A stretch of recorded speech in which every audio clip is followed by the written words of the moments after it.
présente Mes amis, mes amours de Marc Lévy, lu par Steve Dreiser.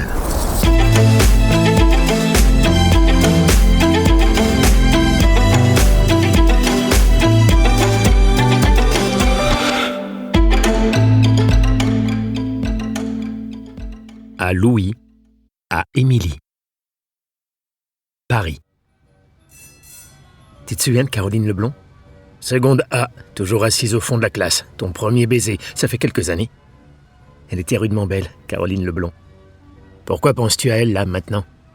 Là-bas, près du manège, je trouve que cette femme lui ressemble. Antoine regardait attentivement la jeune maman qui lisait, assise sur une chaise.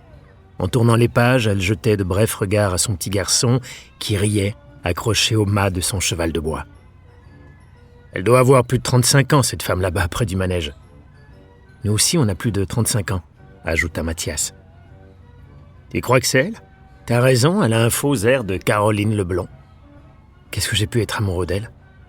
Toi aussi, tu lui faisais ses devoirs de maths pour qu'elle t'embrasse? C'est dégueulasse ce que tu dis. Pourquoi c'est dégueulasse? Elle embrassait tous les garçons qui avaient plus de 14 sur 20. Je viens de te dire que j'étais fou amoureux d'elle. Eh bien, maintenant, tu peux envisager de tourner la page. Assis côte à côte sur un banc qui bordait le carrousel, Antoine et Mathias suivaient maintenant du regard un homme au complet bleu qui posait un gros sac rose au pied d'une chaise et accompagnait sa petite fille jusqu'au manège. « C'est un 6 mois, » dit Antoine. Mathias scruta le baluchon. Par la fermeture éclair entr'ouverte dépassait un paquet de biscuits, une bouteille d'orangeade et le bras d'un ours en peluche. « 3 mois, pas plus. Tu paries ?» Mathias tendit sa main. Antoine lui tapa dans la paume. « Tenue !» La petite fille sur le cheval à la crinière dorée semblait perdre un peu l'équilibre. Son père bondit, mais le gérant du manège l'avait déjà remise en selle. « Tu as perdu !» reprit Mathias. Il avança jusqu'à l'homme au complet bleu et s'assit près de lui. « C'est difficile au début, hein ?» questionna Mathias condescendant. « Oh oui !» répondit l'homme en soupirant. « Avec le temps, vous verrez, ça devient encore plus compliqué. » Mathias regarda furtivement le biberon sans capuchon qui dépassait du sac. « Cela fait longtemps que vous êtes séparés ?»« 3 mois. » Mathias lui tapota l'épaule et repartit triomphant vers Antoine. Il fit signe à son ami de le suivre. « Tu me dois 20 €. » Les deux hommes s'éloignèrent dans une allée du jardin du Luxembourg. « Tu rentres à Londres demain ?» demanda Mathias. « Ce soir. »« Alors on ne dîne pas ensemble ? Sauf si tu prends le train avec moi. » Je travaille demain. Viens travailler là-bas. Ne recommence pas. Qu'est-ce que tu veux que je fasse à Londres? Être heureux.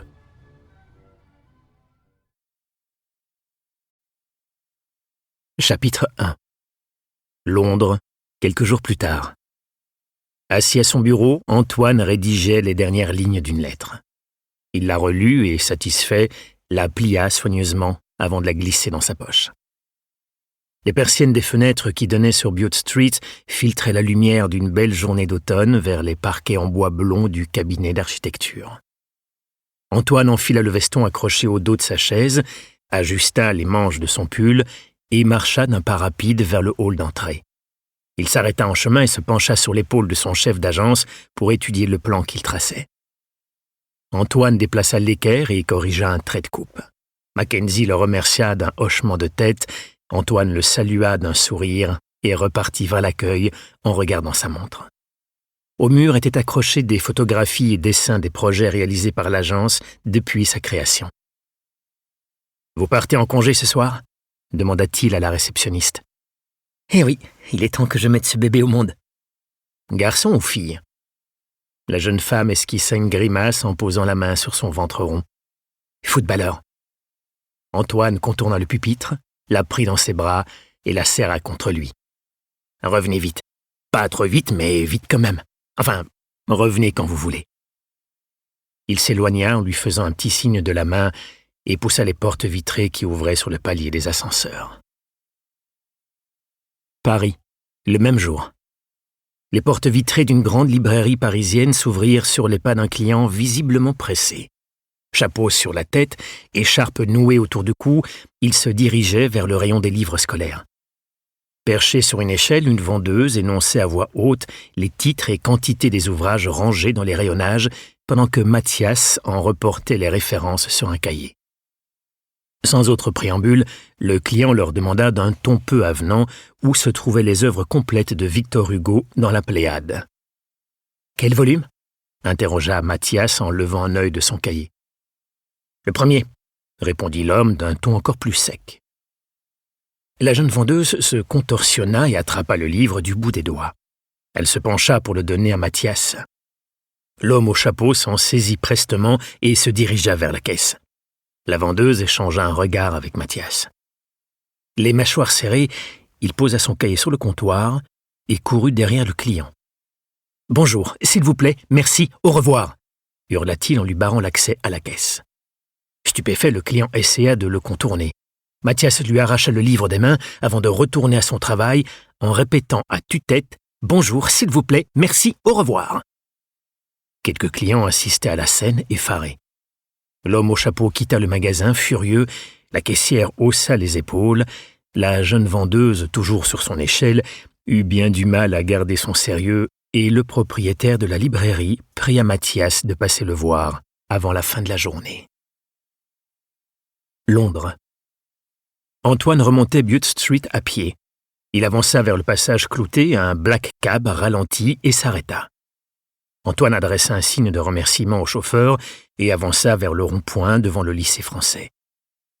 Au son de la cloche, la cour de l'école primaire fut envahie par une nuée d'enfants. Émilie et Louis, cartable au dos, marchaient côte à côte. Le petit garçon sauta dans les bras de son père. Émilie sourit et s'éloigna vers la galerie. « Valentine n'est pas venue te chercher ?» demanda Antoine à Émilie. « Maman a appelé la maîtresse. Elle est en retard. Elle veut que j'aille l'attendre au restaurant d'Yvonne. »« Alors viens avec nous, je t'emmène. On va goûter là-bas tous les trois. » Paris. Une pluie fine s'imprimait sur les trottoirs luisants. Mathias resserra le col de sa gabardine et s'engagea dans les clos. Un taxi klaxonna et le frôla. Le chauffeur passa une main par la vitre, le majeur pointé dans une position peu équivoque. Mathias traversa la rue et entra dans la supérette. Les lumières vives des néons succédèrent au ton grisâtre du ciel de Paris. Mathias chercha une boîte de café, hésita devant différents plats surgelés et choisit un paquet de jambon sous vide. Son petit panier rempli, il se dirigea vers la caisse. Le commerçant lui rendit sa monnaie, mais pas son bonsoir. Quand il arriva devant le pressing, le rideau de fer était déjà baissé. Mathias rentra chez lui. Londres. Attablés dans la salle déserte du restaurant, Louis et Émilie dessinaient sur leur cahier tout en se régalant d'une crème caramel dont seule la patronne, Yvonne, avait le secret.